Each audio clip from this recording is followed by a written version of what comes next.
السلام علیکم دوستو، آپ جانتے ہیں یہ لوگ کون ہیں؟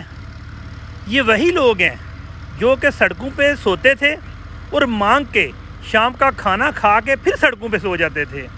پھر عمران ہاں آیا، اس نے ان لوگوں کا احساس کیا کہ یہ لوگ بہت پیچھے رہ گئے ہیں۔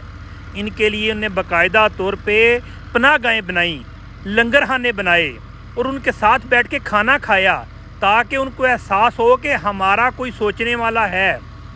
پھر کیا ہوا؟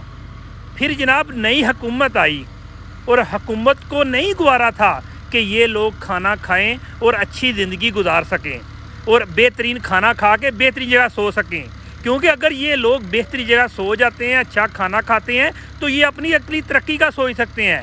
پھر اگر ان کے اندر اویئرنیس آ گئی تو پھر یہ لوگ آگے اپنا فیصلہ خود کر سکتے ہیں اور انہی میں سے کوئی بھی سیاستدان، انہی میں کے بیٹے میں سے کوئی سیاستدان بن سکتا ہے۔